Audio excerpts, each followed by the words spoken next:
Danny, do you know that I've been trying to call you all day? Where on earth are you? I just don't understand how you could be so busy that you don't have the time to pick up the phone and return a call to your father-in-law. You don't even have a proper job. Oh, come on, dude. It's almost 11:30 and you're still trying to avoid me. Don't think I don't know what you're trying to do here. You don't want to talk to me on the phone because you're scared of what I might say to you. You've always been a total wet blanket. Honestly, I don't know how you expect people to respect you. This is ridiculous. You know, when I finally get in touch with you, you're gonna get such a talking to, you won't know what hit you. You know who it is, don't you? You've got my number saved on your phone, so you can see it's me calling you. Oh, come on, Danny, why aren't you picking up? You absolutely cannot ignore your father-in-law like this. I refuse to be kept waiting like this. I hope you're not going to pretend that you already fell asleep. No self-respecting man in his 20s would be asleep before midnight. I know you're awake.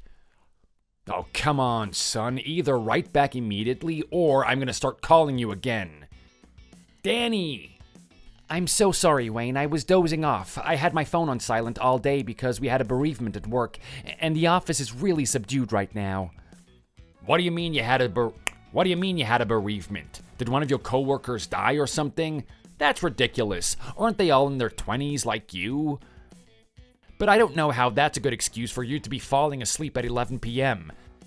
You're still a young man. You have to act like one. You should be up and working at it this time. Yes, one of the guys on the sales team was killed in a car accident last week. It was very sudden, so people are still struggling to get over it. And we don't have anyone to pick up the leftover work, so we've been sharing it out. Plus, we're all taking the day off tomorrow for the funeral, so things that would have been done tomorrow had to be prepared in advance. That's why I'm so tired. It still doesn't excuse you. Brittany is working nights at the hospital this week, isn't she? Don't you think that you should be awake in case she needs you for anything? You're her husband. If she has an emergency and needs a lift home from work suddenly, you should be available to pick her up. Britt has her own car with her, Wayne. I doubt she'll need me, and I'm not quite sure what emergency she would have that would mean that she needs my help. She's an ER nurse. I don't mean a medical emergency, idiot. I mean with her car or something like that. I just think it's incredible that you would feel comfortable going to sleep while she's awake and working. She comes home and goes to sleep while I'm working, though. Why would I stay awake during the night when I'm so busy at work and I need the rest? You're not making any sense. Don't you be so insolent to me, young man. You've got no respect. I did stay up sometimes when she had night shifts after we first got married. I used to text her when she was on her break, but she kept telling me that I didn't need to stay awake. It's kind of tough when she's on night shifts because we barely see each other and we're almost never awake at the same time. But we've just got used to it. I don't need to hear your excuses of all these details about your marriage, Danny. You know, Brittany probably just told you not to stay up out of courtesy. That doesn't mean you don't need to.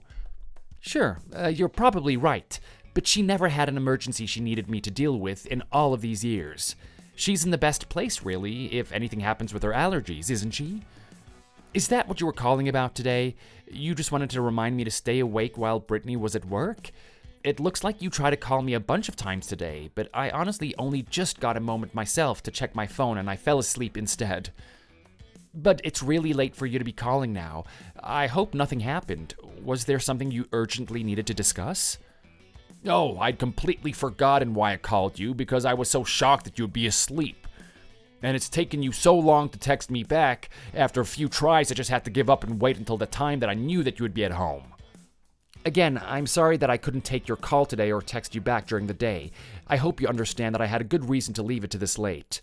Do you remember what it was originally about? Yes, of course I remember. I'm not going senile or anything. I was just distracted by your ridiculous lateness. It's about you guys coming over to our house for Christmas. It's the tradition, but since you decided to go away last year, I wanted to make sure that you were definitely not planning to upset us again. We want you to arrive early on Christmas Eve. I hope neither of you are planning to work that day. I remember there was that one year that you couldn't come until later in the evening. That really threw everything out.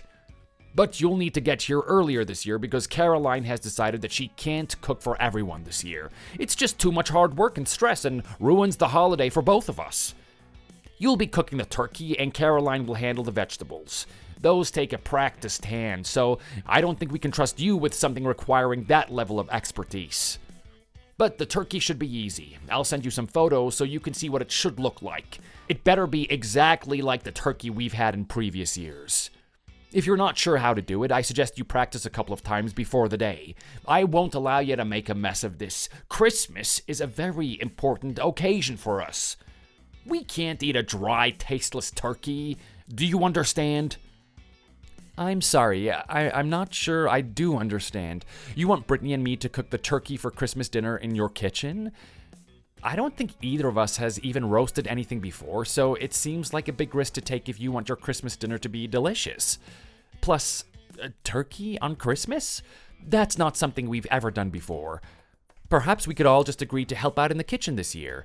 I think Caroline does a lot, and it's probably not fair on her. One of us could do the desserts, but I'm not confident about the turkey.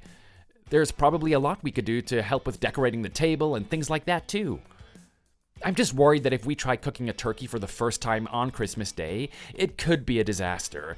It might not be ready on time, or it could be really overcooked and dry like you said. I never said you and Brittany, Danny. I said you. Haven't you ever cooked a turkey before? That is appalling. Didn't your parents have turkey at Christmas? Were you one of those weird families who like to have salmon at Christmas because you have turkey at Thanksgiving? It's not like they're an endangered species or anything. It's okay to have turkey twice a year. But I'm not asking you to do it for the first time in our kitchen. You have an oven, don't you? Why don't you practice on something smaller like a chicken first? It's this kind of defeatist attitude that makes me think you're no good for our Brittany. She needs an achiever, Daniel. She needs someone smart and capable. I was never in support of your marriage because I took one look at you and knew that you were the kind of limp fish that would just suck out all of the joy from Brittany's life. You are absolutely useless. You're nothing like the man I was at your age. Why doesn't anyone listen to me? I should have never let Brittany and Caroline let you join our family. I think that's a bit much, Wayne. You're giving me a few weeks' notice to do something I've never done before to a high level of excellence. That's pretty nerve-wracking. If it's too much for Caroline to do it, have you considered attempting it yourself?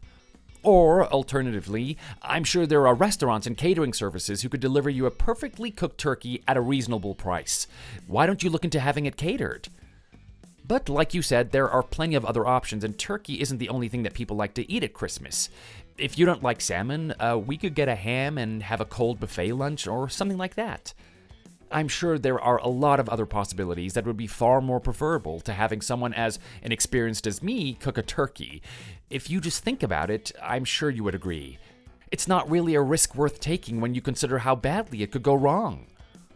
Well, I hate to say it, but I'm gonna have to tell Caroline I told you so. I said you'd never agree to do something this generous for us. She said you would do it out of kindness, but I was right. You always have to try to take the easy way out whenever something challenging comes up. I just don't know why you always have such a negative attitude to everything. You can't live like that. You'll end up stuck in a dead-end job if you never learn to motivate yourself. I swear, your generation is completely doomed. You all have the same defeatist attitude. And this is the reason I don't think you're a good match for Brittany. She's great at motivating herself to reach the next goal. She needs someone who'll keep pushing her onwards and upwards. I just don't think you'll ever be able to give her as much as she can give you. I've always said she was way out of your league. I have no idea why she likes you anyway. You can't just expect me to let my only daughter waste her chance at happiness by marrying the absolutely wrong man. I think the time has come for everyone to admit that I'm right about this. If we let this go on any longer, I swear it'll completely ruin Brittany's life. Once she gets over a certain age, she won't be able to remarry, so you guys should get a divorce now before it's too late. Are you hearing me, Danny? You're not good enough for my girl, so just admit it already and leave our family alone. To be perfectly honest, Wayne, I've never been able to figure out just exactly why you don't think I'm suitable for your daughter. You talk about self-motivation and achieving our potential, but it's not like Brittany achieves that much more than I do. We both went to college, and although the subjects we studied were completely different, I think you could say we came out with similar test scores. And now we're both getting promoted in our chosen line of work. I know being an ER nurse makes it sound like Brittany's job is way more exciting, and it's probably more necessary for the general public to have people with her skills around. But I do well at my job in my own way, and it's not really fair of you to say that I don't support or motivate her to keep achieving great things. We always help each other out when we have busy periods at work, and we keep our lives interesting outside of work too. I make sure that she can spend time at the gym and with her friends. So I'm not exactly sure why you think it's okay to talk to me like I'm not good enough for your daughter or your family. I really don't appreciate it. I think it's totally unfair. You think it's unfair? How dare you use that kind of language towards me, young man? You're totally out of order. Young people of your generation are always so obsessed with your feelings. In my day, if my father-in-law was kind enough to talk to me, I just appreciated that he was even thinking of me at all.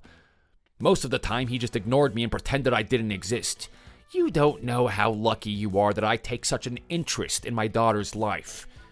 Can't you imagine what Brittany is going to say if she finds out you've been talking back to me like that? She'll be absolutely mortified. I might just tell her what you said to me, because then at least I know I can open her eyes to the kind of person you truly are. Then she'll leave you and we can work on finding her a real partner. If you don't want me to do that, you'll have to agree to the plan to come over early on Christmas Eve to start working on cooking that turkey.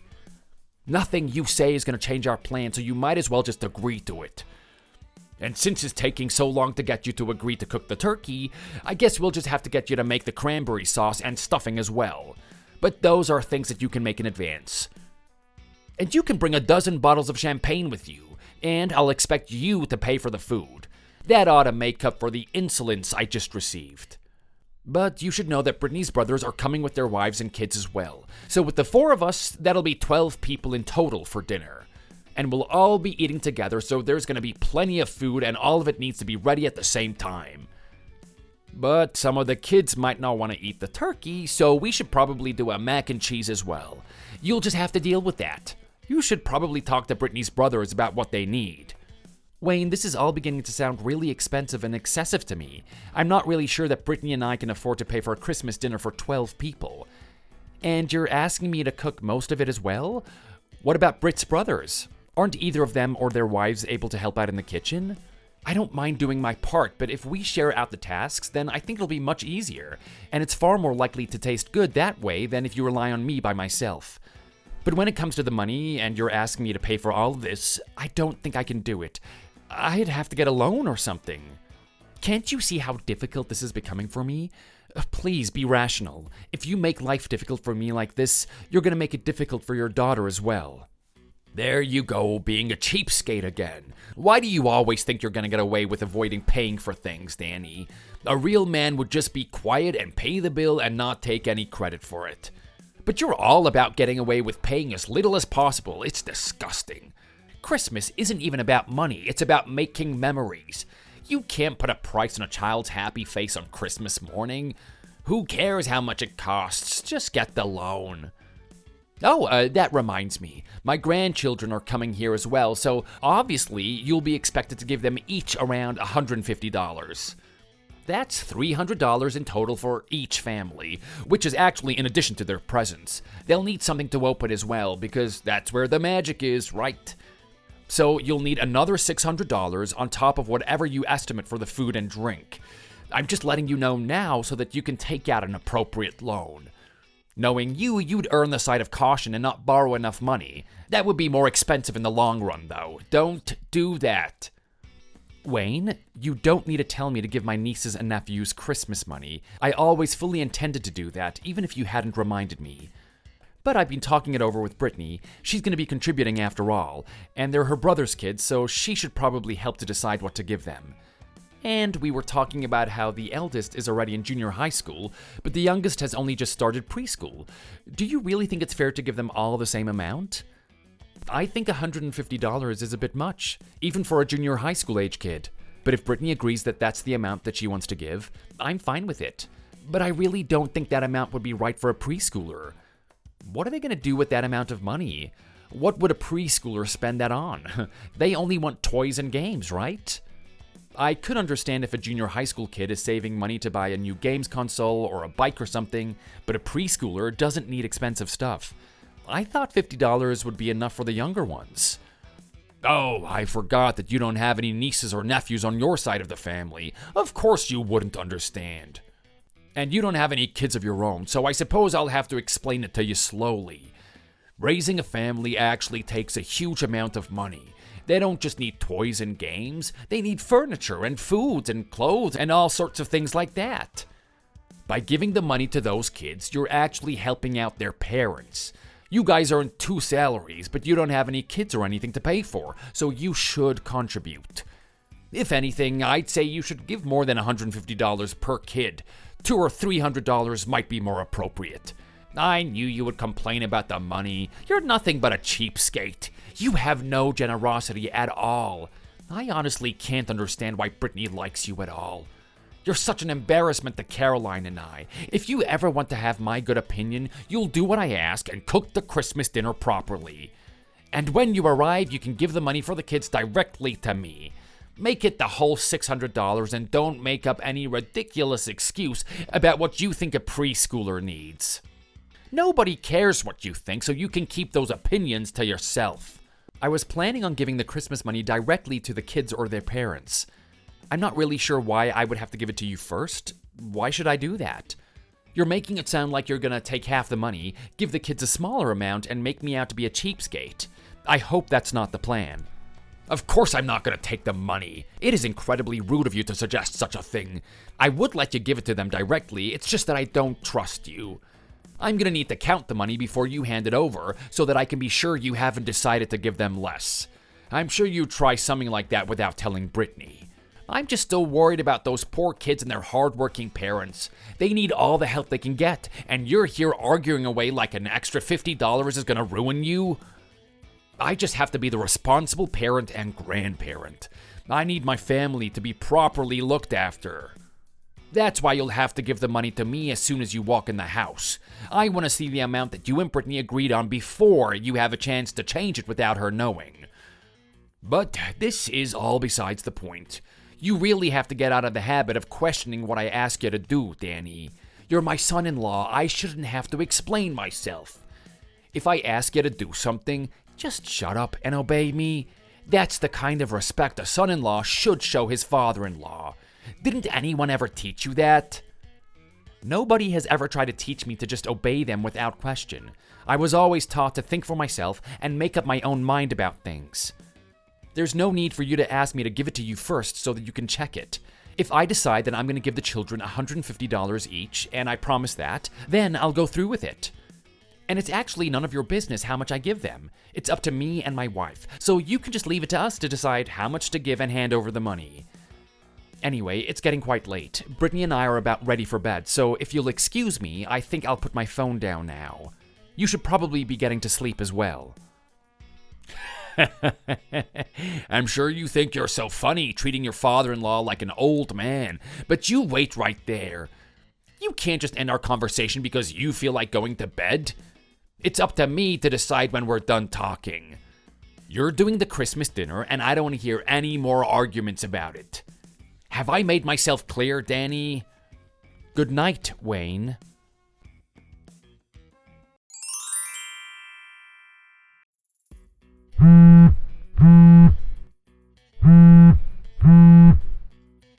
Danny, where are you? Why aren't you here yet? Answer my calls, please. This is totally unacceptable. You do know what day it is, don't you? It's Christmas Eve, for goodness sake. It's a very important and special occasion all over this country. Or didn't you know? You can't waste time like this on such an important day. We've been expecting you for hours. What are you doing? You'd better be on your way. The only acceptable excuse for you not to be answering your phone right now is if you're actually driving over here at this very moment. If not, you must respond as soon as you see this message. I'm so sorry, Wayne. We're almost ready to go. We just need to wait for some things to cool down before we transport them. Otherwise, they're going to be ruined. You told me I had to make sure that everything was perfect, and the samples I made for you last weekend weren't good enough, so I had to go out and look for more ingredients. But I was working this week, so I couldn't go out until today. And then the stores were so busy with everyone doing their last-minute Christmas shopping that it took much longer than I'd hoped. You wouldn't believe how many people are out at the supermarket today. The line for the cash register was almost down to the end of the aisle. I think I'm just incredibly lucky that I was able to find the ingredients I wanted and that they're all of good enough quality for your family.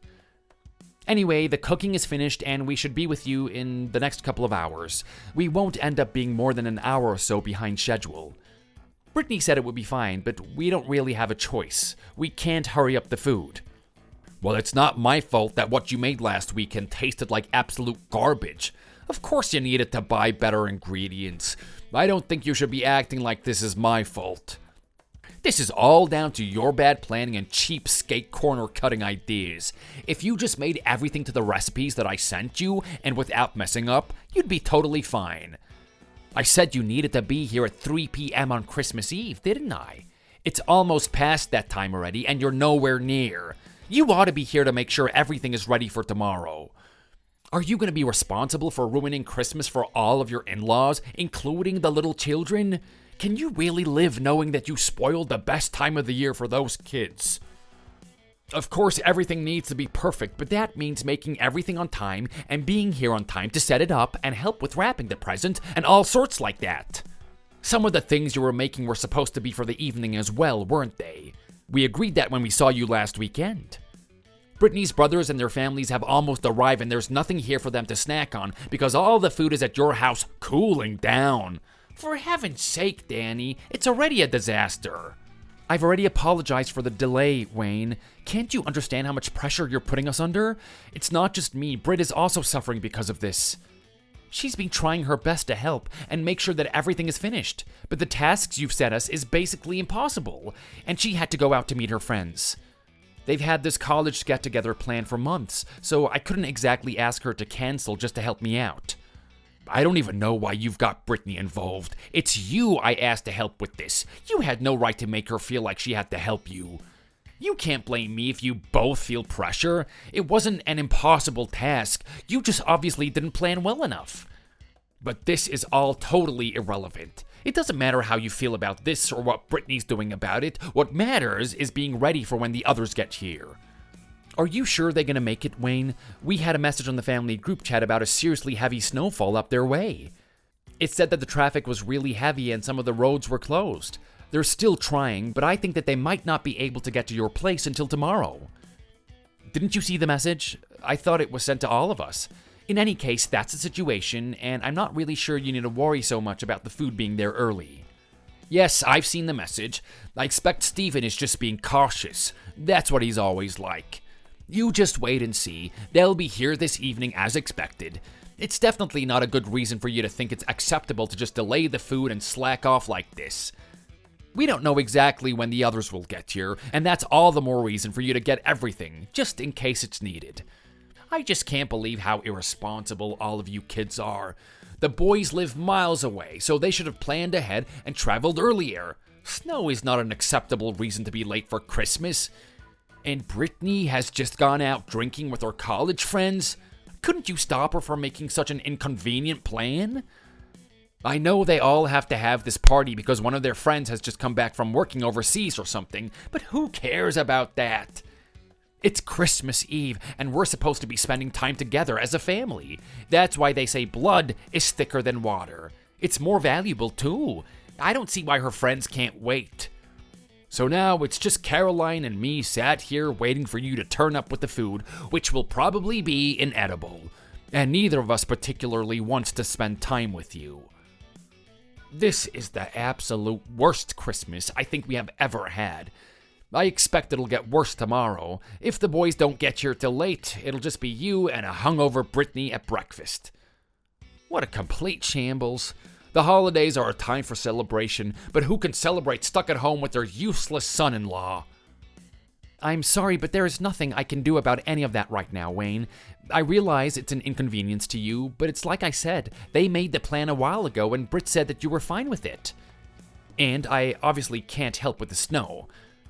But Brittany probably won't be hungover tomorrow morning. She was never a big drinker. She and her friends have had a load to catch up on, though, so she probably won't be back until later.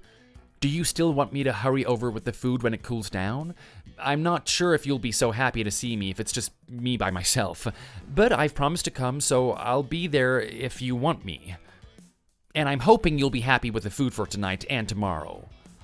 What are you talking about? Of course you need to come and bring the food. I've already told you 1,000 times that it needs to be here and ready as soon as possible.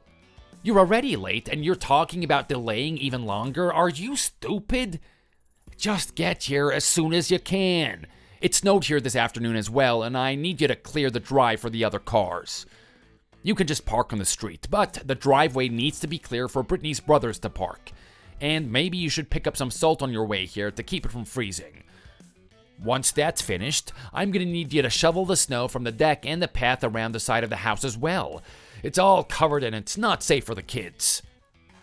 Oh, right. I'll do the driveway when I get there, but maybe I could leave the other areas until everyone else arrives. You know how many hands make light work. It'll be much easier with 3 or 4 guys, and we could have some fun with it tomorrow. Besides, at this rate, it'll be dark by the time I'm finished sorting the food out and shoveling the driveway. If I try and get everything done by myself today, it'll be very late before it's finished. Unless you want to help for a little while, I'd really appreciate that a lot. I haven't been at my strongest since the time I fell on my shoulder when I was rock climbing. I don't want my shoulder and neck to get painful and ruin the holidays. Excuse me? First you suggest my sons should do it, and then you're asking your father-in-law to help you shovel snow? You really have the worst manners of anyone I've ever met. What makes you think that you can get me out in the freezing cold working hard just to make sure your stupid shoulder doesn't hurt you a little bit? What would you do if I injured myself or died of hypothermia? I am much older than you. I could have plenty of injuries or medical conditions I've just never told you about. I expect you're trying to embarrass me by suggesting I help so that I have to refuse because I'm not young or strong enough for physical labor like that. But you don't care about other people, do you? You only care about yourself and whether your precious shoulder is hurting. Next, you'll try to suggest that Caroline should help you. Well, I'm sorry, Danny, but there is no way that she'll be able to do that, because she already has a headache from all the preparations for having you to stay. Just get as much done as you possibly can. I expect the kids will want to play outside tomorrow, so the back decking will have to be done, and we need to be able to park on the driveway. If you don't take care of that, your brothers-in-law won't be able to park. And then what will happen? They can't both park on the street. I'll have to tell them it's because I have a selfish, lazy son-in-law. What are they going to think of you, huh? If you won't even go out and clear your father-in-law's driveway, what is the use of you? Honestly, your generation is just a bunch of lazy, disrespectful idiots who just get offended by every little thing. This country is doomed. Wayne, I know that you don't have any underlying medical conditions that might make it difficult for you to shovel snow. In fact, I think if I had tried to suggest that you couldn't do the driveway, you would have been offended that I thought you weren't strong enough. Don't you think? Just a couple of weeks ago, you lifted several boxes of Christmas decorations down from the loft yourself, and you were bragging about how much easier that was than lifting weights in the gym. Don't act like you aren't capable, because we all know that you are. If I was you, I would have shoveled the snow off the driveway earlier in the day when it wasn't so cold. I think you just decided you couldn't be bothered to do it, so you thought you'd leave it to me to do. And now you're trying to make it look like I'm being selfish for suggesting you to help me. All of this is really unfair to me, Wayne. I know Brittany agrees that you take advantage of me way too much. It's the same the way that you're trying to make me do all the food for our Christmas dinner. If you really believe that you can't help shovel the snow, that's fine. I'll do as much as possible starting with the driveway, but don't complain if I can't do anything else for the rest of the holidays. If I work too hard and mess up my shoulder, it could put me out of action for a few days. I wouldn't be able to help with clearing up after the Christmas dinner, and I'd need help with the turkey. What's with the attitude, young man? Pretty convenient of you to bring that up now. I'm sure that you're making that stuff up. Brittany told us you injured it during college. That was years ago. It's up to me what my own body is capable of, and I didn't feel up to shoveling snow today. Therefore, you'll have to do it. I don't go to the gym just so I can spend my life doing all the manual labor around here. But my point is, you children should be ready to do whatever your parents or parents-in-law ask of you. If I tell you to shovel snow, I don't want to hear some sob story about your shoulder. I just want you to shovel snow. Can you imagine what would have happened to me if I refused to shovel snow for my own father-in-law when he asked? He would have broken my nose. In my day, we just got on with what we were asked to do. There was none of this complaining and reasoning. My own boys were brought up to obey their parents, unlike you, it seems. We always got compliments from the people in our neighborhood for having well-behaved children. So if we allow trash like you to become part of this family, you should just be grateful for that and do what you're asked. I don't want you to forget that I could have tried much harder to make sure my daughter didn't marry you. But I was kind, and once I understood that she was determined, I let it go.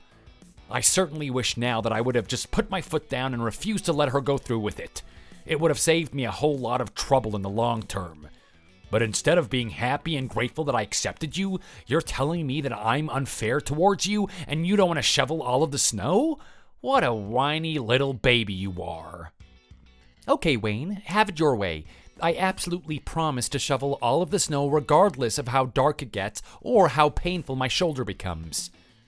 But you know Brittany and her brothers weren't just well-behaved because you demanded it. They've also just been good kids. That's what your wife says. They worked hard of their own accord.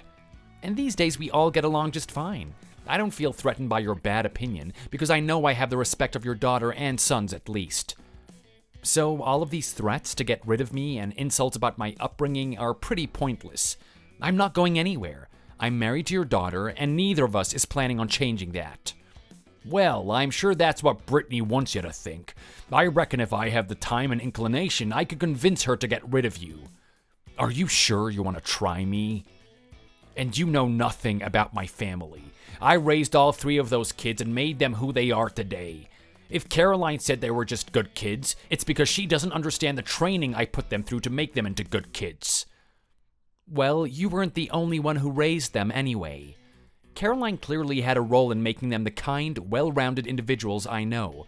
I guess it must be difficult for her to go against what you say, especially now her health is bad. But it's pretty clear to an outsider that even though you might think you gave them discipline and strong morals, they probably just became good people in spite of your influence, not because of it. Brittany says that you were a big fan of punishing her and her brothers for bad grades and giving them a lot of chores to do, but she basically just did that stuff because she loves her mom and wants to make her happy. That doesn't sound like they found your methods very encouraging at all. If I have to be honest, I would say they were probably just scared of you and wanted to support their mom through a bad marriage. I mean, if you say stuff that sounds like you're threatening your kids, they're not going to respect you. They'll end up just afraid that you'll stop loving them if they don't do well. I also heard that you weren't the best at helping them understand things when they struggled at school or got sad, and you just swoop in and take all the credit whenever they did well. So, you basically just gave them shelter, food, and financial support, which is the bare minimum of what a child needs. You didn't exactly give them love or understanding. I don't think you can claim that you're such a great parent because it's probably just down to Caroline's influence that they turned out to be such outstanding adults in the end. How dare you talk back to me in such an insolent way, young man? You know nothing about how I brought up my children. I've given them everything. They owe me their lives. And as my son-in-law, you should join them in showing appreciation for me. You should observe how Brittany and her brothers act towards me and give me the same respect. As children, it's your duty to help out your parents when they ask. And as none of my actual children are here right now, you'll have to take their place. Just because you think Caroline's methods are more like your own parents' parenting, that doesn't mean they're better than mine. We've always agreed that the kids need balance. They had Caroline for the softer things, and me when they needed someone to be strict with them. That's why they're well-behaved and well-rounded adults. There's no other explanation. We gave them independence and confidence. That's why they live so far away and don't need a visit so much. I wish Brittany visited more, but she only tends to come and see her mom. That's all your fault, because you distract her from what's really important. Even though you live so close, I barely see either of you. I don't know how you can imagine that's my fault. Brittany decides when she wants to go home and see you guys. If she chooses to only go when her mom is there and you're out, what can I say? If you can't accept that it's your fault you never see your kids, I doubt anything that I can say will convince you. But I really think your children avoid you because they don't like how you act. You keep telling me I'm being rude and insolent, but I'm only telling you these things because I don't think anyone else has the courage to say it. Brittany's brothers both moved away when they went to college and stayed away, right? There is no way that has anything to do with me. I didn't influence their decisions. It might not just be because you're a bad parent. There could be any number of reasons why your boys live so far away. Maybe they want to live closer to their partner's parents or something like that. But if you choose to believe it's because they're so independent and capable, that's up to you. I think it's normal for children to live far from their parents and visit a few times a year. But if your boys only come home to see you at Christmas time, perhaps that's because they'd rather avoid you at other times of the year. From what I've observed, they all just get on great with their mom and tolerate you for her sake. If you want to see them more often, perhaps you should be nicer and put more effort into the relationship. I'm not taking advice from you on how to parent my sons.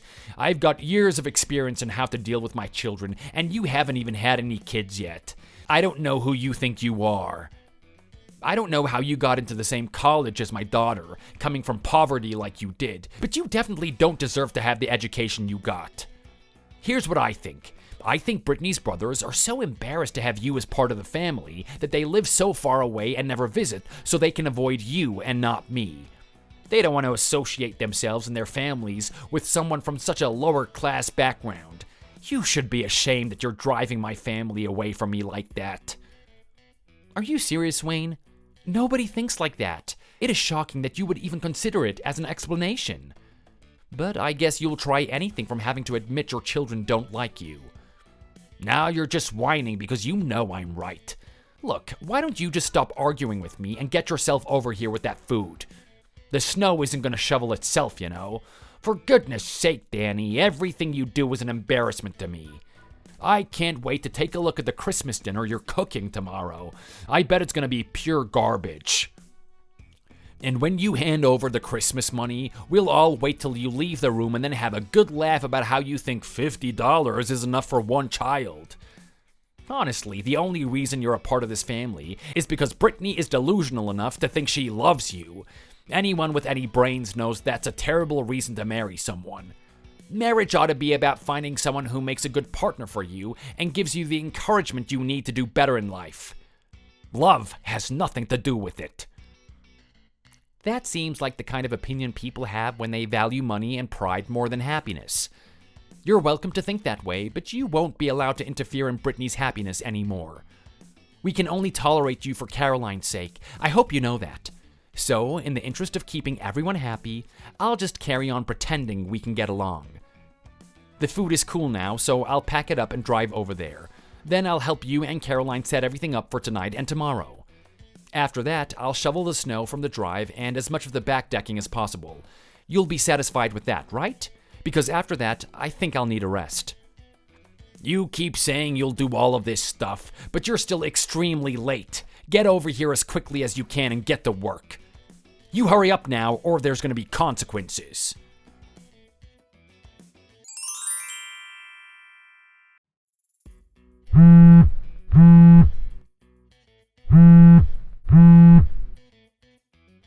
Wayne? I'm calling your phone, but there's no answer from that or the house phone. Please answer me. The doors are locked and I can't get back inside the house. Well, that's a shame, isn't it? You forgot to take a key out with you and now you're stuck outside. I don't know what you expect me to do about it. You've been nothing but rude to me all day. None of the food you brought here is edible, and I seriously don't trust your skills to let you try and cook the turkey tomorrow. Caroline will just have to do it. But she's tired and she's gone to bed already, so there's no point in trying to wake her to let you in. I've decided you're not worthy of sleeping inside my house anymore. Just look at the useless job you've made of shoveling the drive. It's taken you that long to do such a minuscule area, you might as well not have bothered. No one will be able to park there. You're such a useless, good-for-nothing loser. I don't know what my daughter sees in you at all. I've been telling her for years she's making a terrible mistake, but she just never listens. I'm leaving you outside for tonight to see if I can teach you a lesson. If you know what is good for you, you'll just stay out there and think about how to be a better son-in-law. What are you talking about? You can't just lock the doors and leave me out here in the cold. There's no way I can sleep out here. I'll have to drive home if you're going to be like this. Why don't you just let me in? Brittany hasn't taken her cell phone out with her, so she doesn't know about any of this. She'll just assume I'm here and come back here to sleep. But I can't wait for her here. I'll get too cold. If that's what you're suggesting, you're basically saying you don't care whether I live or die. Wayne, I hope you're not serious about this. I'm glad I still have my own car keys and house keys with me. I just wish Brittany had given me our keys to your house. I should have known something like this might happen. But we thought it would be better if she took the keys, since she probably won't get home until after everyone has gone to bed. Are you really not going to let me back into the house? What's Brittany going to say when she gets here and I've had to go and sleep at our place? I don't know. She probably won't care. It's not my problem. Hopefully soon you guys will get a divorce and you'll be someone else's problem permanently. It's not my fault you're in this mess, Danny. If you were more polite and respectful towards me, or if you were any better at cooking, I'd be happy to have you inside. Didn't your parents ever teach you to cook or help around the house? You're woefully bad at everything a man should be able to do. You're totally worthless as a son-in-law, and I really don't care if you live or die. It's also not my fault that Brittany didn't take her cell phone with her. If you thought this might happen, you should have insisted she had it. It's very unusual for anyone to be out without one in this day and age. Her cell phone is broken, Wayne. You knew that. I'm getting her a new one for Christmas, and that's why she doesn't have one with her tonight. It's supposed to be fine because she's meeting her friends and just having dinner and driving home.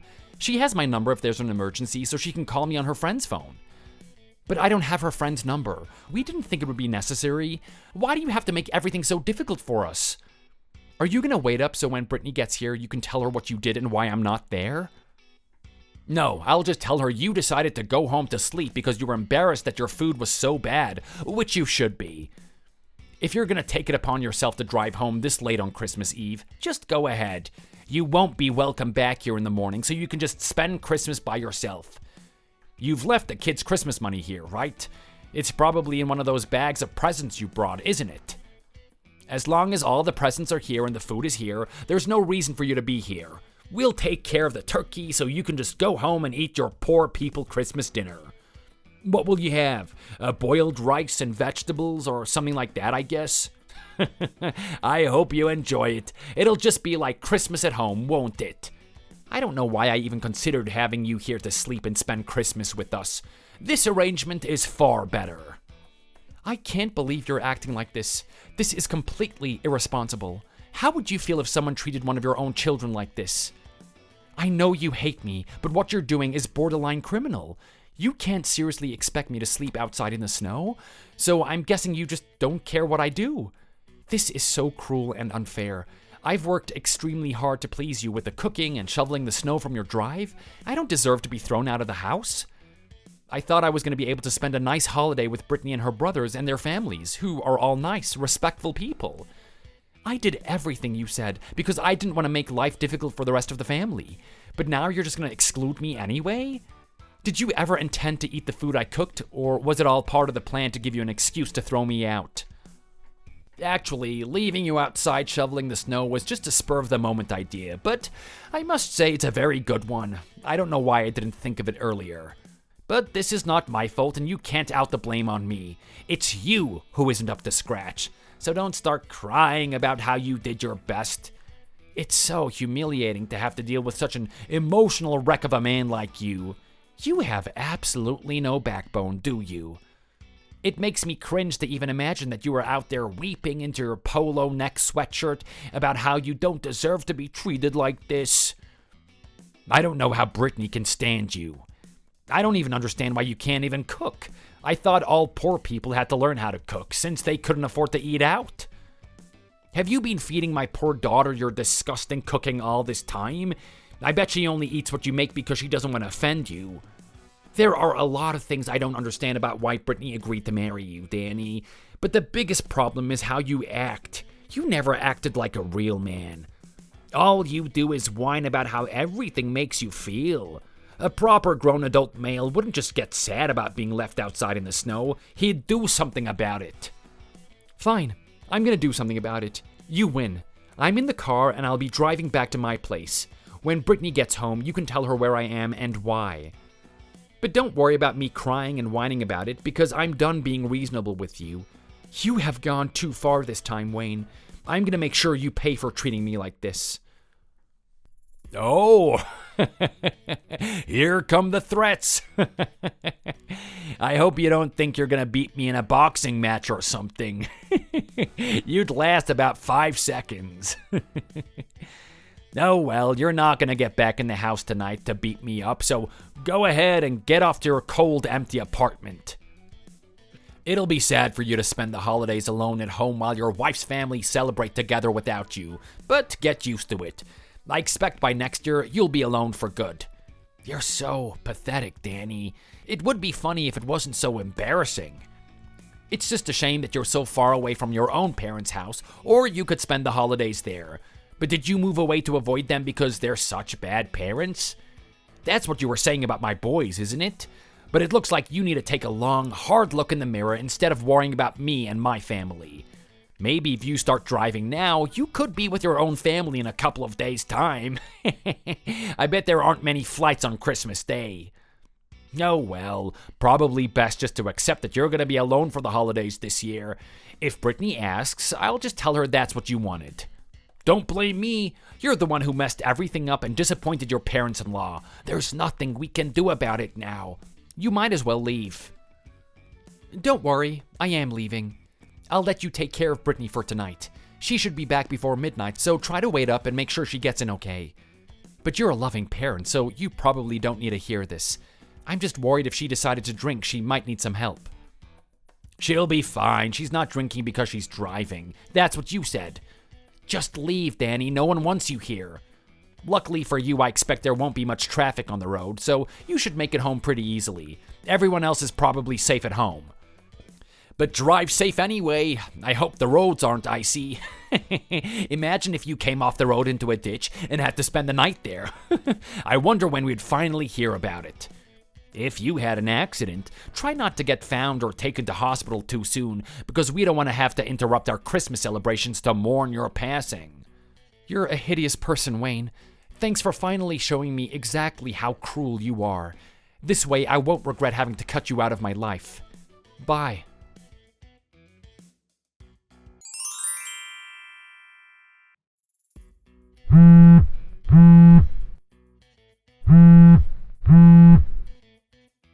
Wayne, what is going on? Where on earth are you?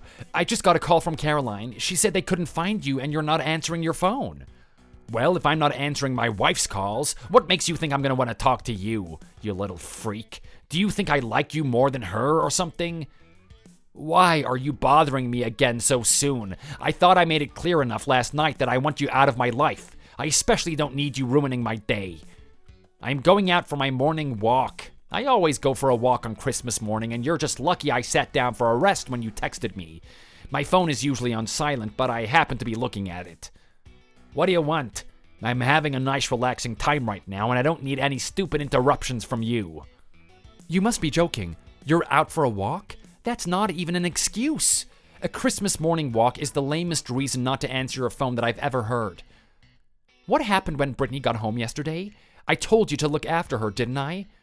What did you do to her? Caroline said they're on their way to the hospital in the back of an ambulance right now. You have to tell me everything that happened since Brittany got home last night.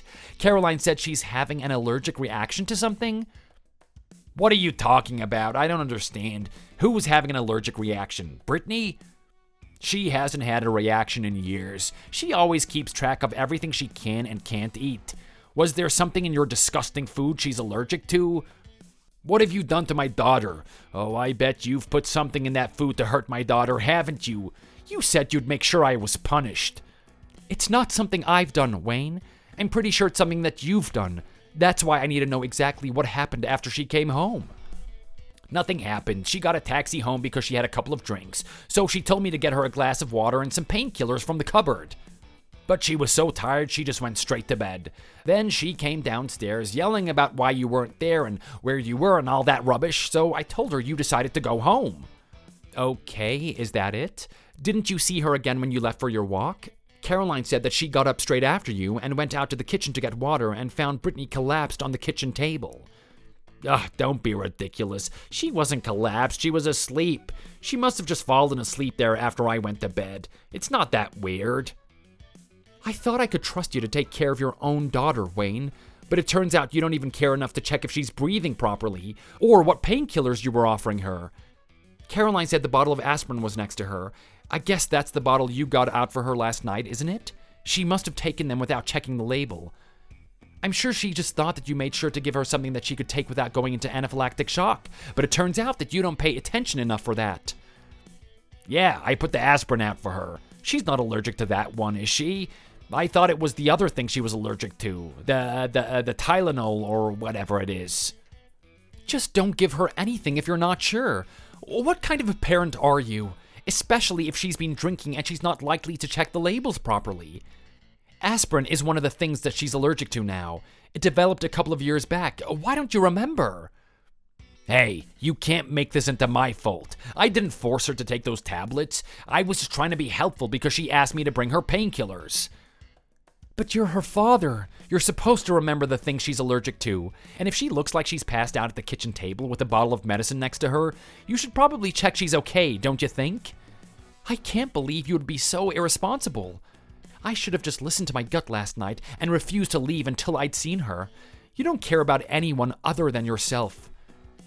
But I thought there was so little chance that she was drinking anyway, and even if she was, she probably wouldn't drink so much that she would want to take painkillers.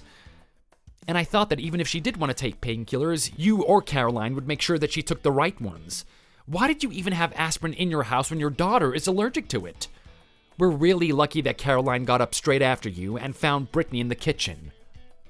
It sounds like Brittany got up and went to take a painkiller in the morning just before you went out for your walk. She hadn't been passed out long before Caroline found her. And it is also lucky that there was an adrenaline pen in Brittany's bag on the kitchen table. So, it's aspirin she can't have. I had no idea about that. I thought it was Tylenol. I'm sure you never told me it was aspirin. How can you blame me for this if I didn't know? This is incredibly important information. How dare you keep it from me? I'll make sure you pay for this, Danny. And none of this would have happened if you had just done everything that I'd asked you properly. The only reason you weren't here to take care of Brittany is because you did such an awful job of making the Christmas dinner and shoveling the snow. If you'd done a better job, you wouldn't have been thrown out like you were. This is all on you. What are you talking about? You're acting totally deranged, Wayne. This is your fault. You're the only one who knows all about Brittany's allergies. They change so frequently that none of the rest of us can be expected to keep up. It was totally irresponsible of you to leave in a situation like that. This is another reason why you're not a suitable husband for her. She needs someone who is totally dedicated to her. I can't believe you're trying to find a way to blame me for this. No one told you to lock me out of the house and laugh at me at 10:30 at night. You decided to do that and left me with no alternative but to leave. And stop trying to pretend that you weren't told about Britt's allergy to aspirin. Everyone was told as soon as we knew. We always keep everyone updated, and it's up to you to remember what you've been told. No responsible parent would dream of forgetting anything about their child's health. Anyway, I have to go. I was just supposed to get in touch with you and let you know what was going on. I'm heading to the hospital now, and you should come as soon as you can. Or get in touch with Caroline and find out what she wants you to do. See you later, Wayne.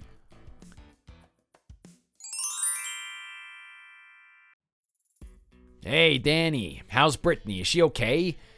I found the message where you explained about Brittany's allergy to aspirin. I must have just got confused and thought you meant Tylenol. Maybe I wasn't paying attention. But how many did she take?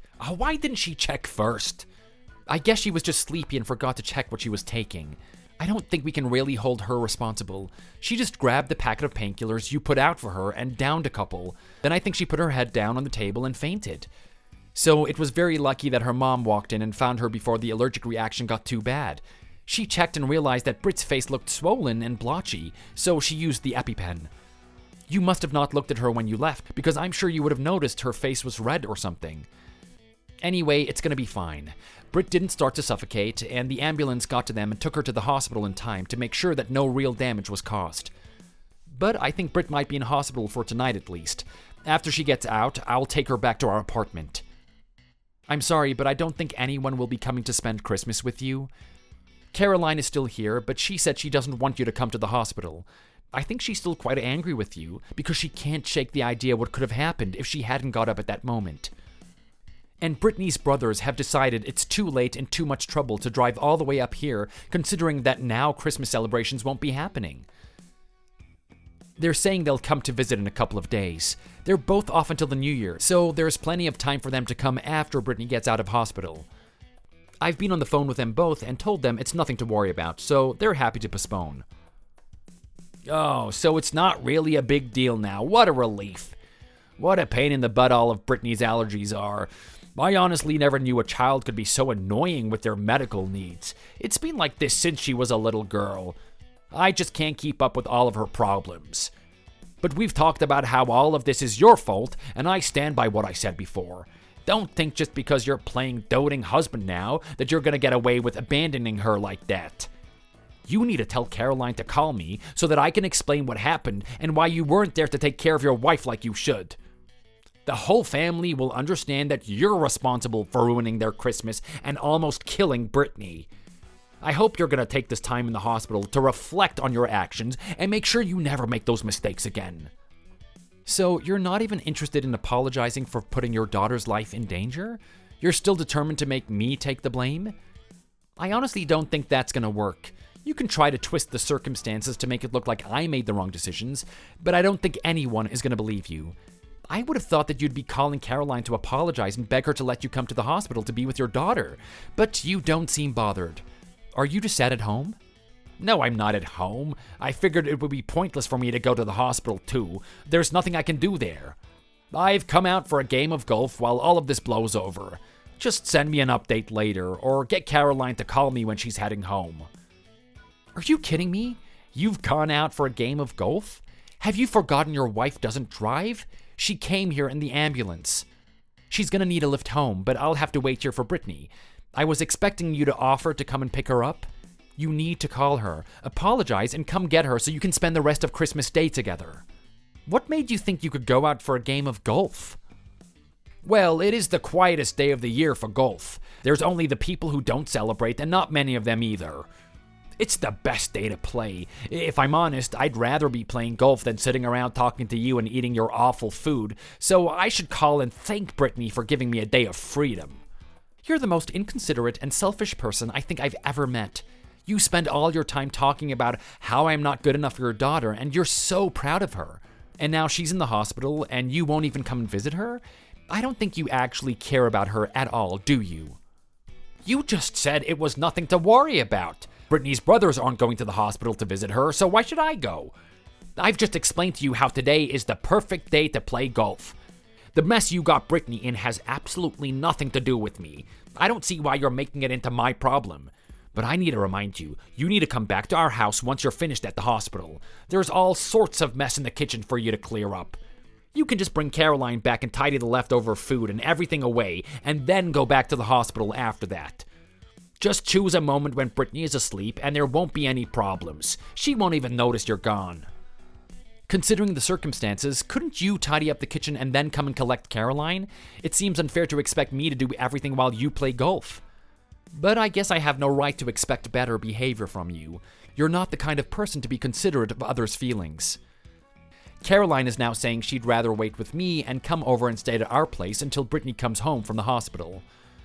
So I think you can just play golf and then do what you want about the mess by yourself, because no one is going to be there to spend the holidays with you. And don't get excited. I realized this morning that I brought all of the kids' presents and Christmas money back with me in my car. I must have forgotten to unload that stuff yesterday. So if you're planning on going through the bags to find the money, you can forget about it. It's not there. So you're telling me that my wife is going to sleep at your house instead of coming home this evening? Why should I agree to that? She's my wife and she should do what I say. If I say she comes back here tonight, then she'll have to. She belongs at our house. You wait right there and I'll drive up to the hospital to collect her. I don't think you can force her to go home with you if she doesn't want to. But perhaps if you start with an apology like I suggested... I'm not gonna apologize to my wife just because a stupid boy like you thinks I ought to. I've never apologized to my family before, and I'm not about to start now. Well, that's an awful thing to say. I feel very sorry for your family that they've had to put up with someone like you for such a long time.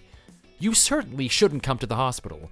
Caroline doesn't want to go home with you, and she's very welcome to stay at ours until she's decided what to do. I'll just force her to come home. She's my wife. If you try to force her, I'll call the police. You can't get away with forcing your wife to do anything in this day and age. I hope you realize Caroline is reading all of these messages with me, Wayne, and as soon as Brittany wakes up, I'm going to show her too. She's always known how cruel you can be, since she experienced it while she was growing up. She often talks about it, but I think it's time we all put a stop to your behavior. Don't come to the hospital. We'll contact you if we want to meet, but for now, I think you should leave us alone to think about what we want to do.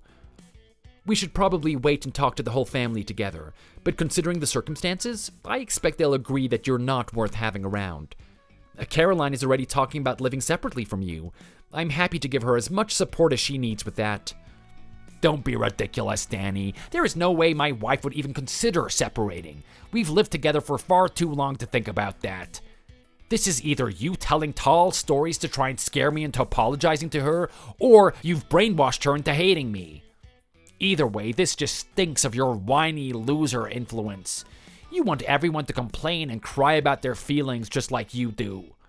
Well, why don't you talk to Caroline directly? Then you can see if you think it's just my influence that's making her want to get rid of you. Right now, I'm just concerned with my wife's recovery. I'm getting in the car now because I need to go and pick up some stuff from home for her. So if you want to talk to Caroline, you'll have to call her directly. If she hasn't heard from you by the time I get back to the hospital, we'll assume that she can come and stay with us for the rest of the holidays at least. Once Brittany gets out of the hospital, we'll have a nice little celebration without you. Maybe while I'm out, we'll even buy a turkey for us to have and some champagne. It'll be fun to relax without someone like you around to spoil everyone's day. Oh, so you think you're gonna have a nice little Christmas party without me, do you? That's pleasant. You're my son-in-law. You're supposed to be my family.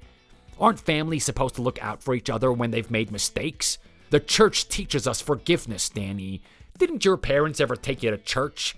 I seriously doubt it with the kind of morals you have. But you can do what you want right now. Once all of this blows over, Caroline will come running back to me, and she and Brittany will both have to admit that it's all your fault. Neither of them could function without me in their lives. Just you wait and see. It'll all turn out like I predict, because it always does. I'm happy for you to keep on believing that, Wayne. Only time will tell which of us is right. But at the moment, it looks like everyone is against you. I keep getting messages from both of Brittany's brothers asking if she's okay, and wanting to know how the mistakes could have been made. I've explained the situation to them and shown them screenshots of your messages. I'm pretty sure everyone agrees that there was nothing else I could do except to trust you. Like I said earlier, they're planning on coming down to see us when Brittany gets out of hospital.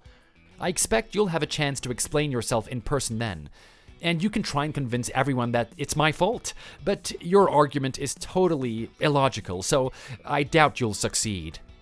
And by the way, I was apologizing to them about how their kids couldn't get their presents and Christmas money until they visit because of the whole situation, and they were so confused. Apparently, they've never received Christmas money from Brittany and me, so I was right in suspecting that you were planning on taking it this year as well. You must have stolen it last year when you said you'd put it with the money you were sending. I knew something was weird about the way that you always had an excuse to take money first and count it or whatever. And now I find out that you always used to steal the Christmas money that they were supposed to get from their aunts and uncles too. How is it that you can talk to me about morals when you know you're the worst of all? I already told you Christmas money that people give to children is basically for their parents anyway. It's very expensive to have kids. You don't know because you don't have any. It doesn't count as stealing if I take money that was intended for me in the first place. Well, the Christmas money for my nieces and nephews certainly wasn't intended for you, and I expect you to pay them what you owe them from last year at least. You can't order me around like that. I'm your father-in-law. Until I convince my daughter to divorce you, I require you to respect my authority, young man. We'll see about that, Wayne. I don't expect you'll be my father-in-law for that much longer, but I'm not planning on getting a divorce myself. We'll just have to see what happens. I'm sure Brittany will have a lot to say when she's feeling better. But from what I can gather of the general feeling from her brothers and your wife, your time as part of this family is coming to an end soon. And it is terribly long overdue, if you ask me. Hopefully, we won't have to talk again much after this. I don't want to be the person you contact when you have a problem with your family, so call your wife or sons instead, okay? I'm getting in the car now, so I won't be able to respond again. Goodbye, Wayne. Take care. You can't tell me when this conversation is over. I say what happens in my family. Danny, don't you dare ignore me.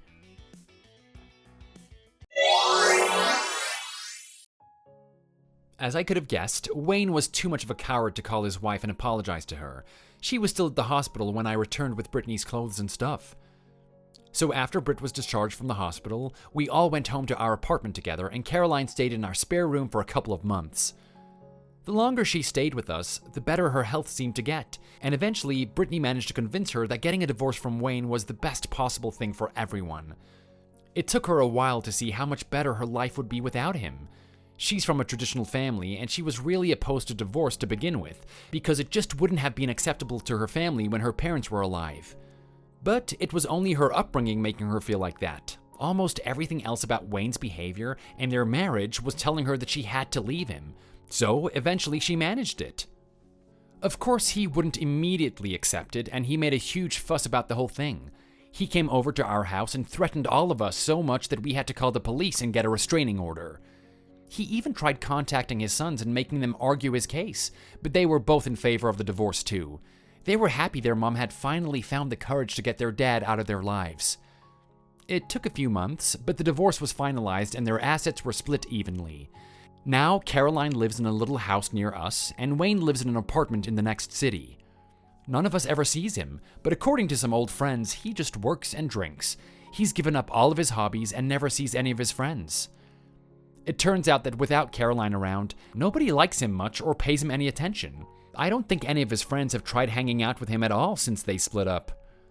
So hopefully now he realizes that he was the main problem in our lives. I never received an apology from him for how he treated me, but after what happened, everyone knew what a liar and manipulator he was, and that's enough for me. Brittany and I are still very happy together. We're in control of her allergies again, and we're hoping to start a family soon, which is very exciting. Not having Wayne around has made such a difference to our lives that everything is so much less stressful, and we can enjoy all of our family gatherings way more. Next Christmas, everyone is planning to visit us in our new house, and this time everyone will help out with the cooking and the cleaning. I'm sure it'll be a great time. Thanks for watching. If you enjoyed this video, please give it a like and subscribe for more content.